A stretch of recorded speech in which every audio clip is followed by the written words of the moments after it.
Olá, amigos, tudo bem? Que a graça do Senhor Jesus, o amor do Pai e a comunhão do Espírito Santo seja com cada um de vós. Glória a Deus. Louvado seja o nome de Deus. Bem, hoje vamos meditar em um assunto para que possamos entender bem muitas perguntas que surgem. Pergunta essa sobre a justificação. Uma pessoa fez uma pergunta: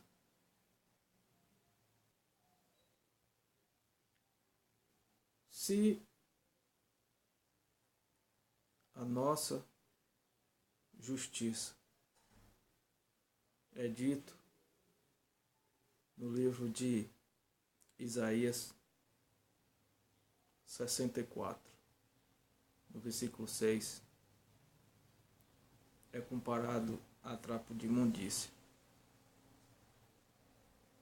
Mas, em Tiago, capítulo 6, no capítulo 5, no versículo 16, é dito lá que a oração do justo vale muito em sua eficácia.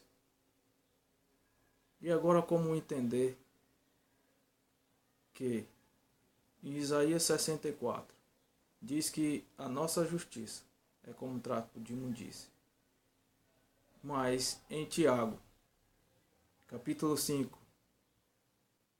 no versículo 16, diz que a oração do justo vale muito em sua eficácia. Como entender? Se em Isaías 64, 6 não temos justiça, e como em Tiago, capítulo 5, versículo 16, diz que a oração do justo vale muito em sua eficácia. Vamos entender isso nesse momento.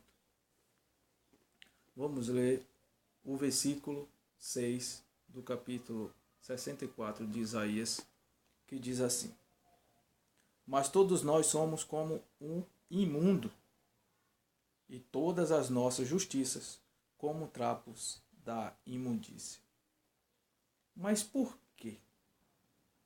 O mais que a gente fizer justiça, atos de justiça, mais que a gente fizer obras de justiça, não passa de trapos de imundícia. Porque no sentido de adquirir justiça pelas próprias obras,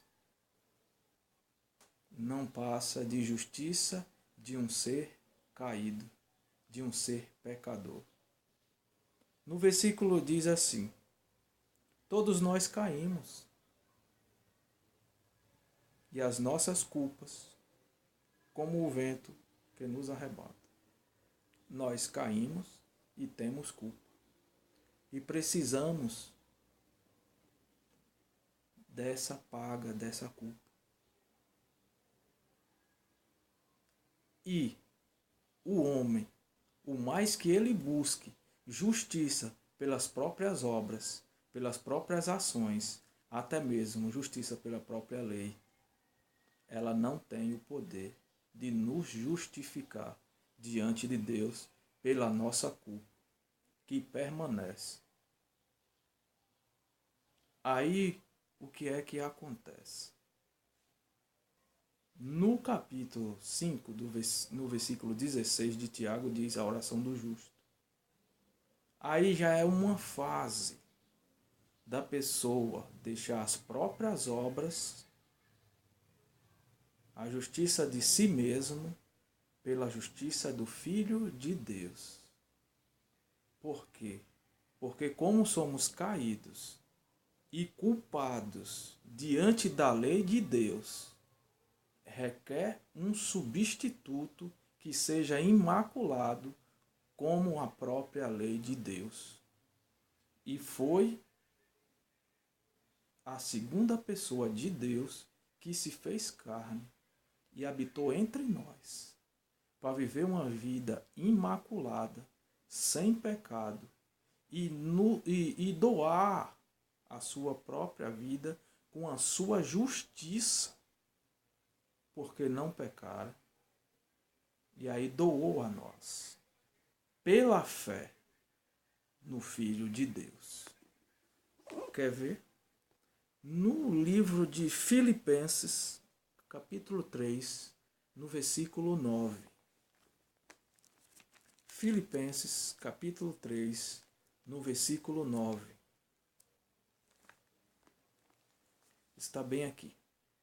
E seja achado nele, não tendo a minha justiça, que vem da lei, mas a que vem pela fé em Cristo, a saber, a justiça que vem de Deus pela fé.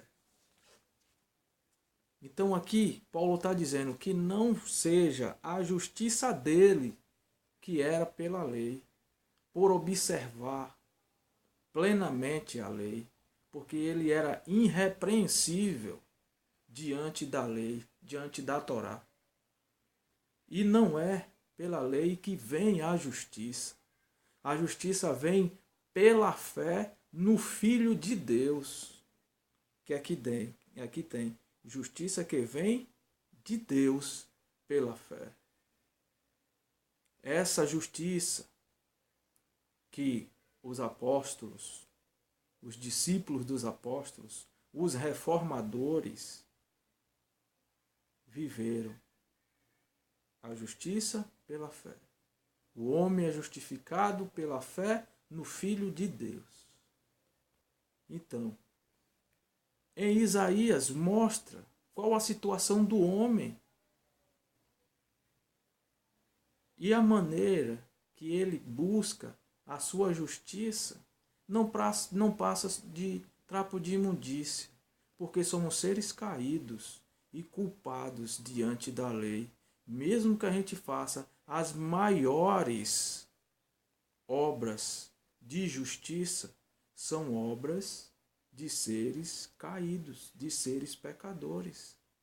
Mas precisamos da justiça do Filho de Deus, de Jesus Cristo.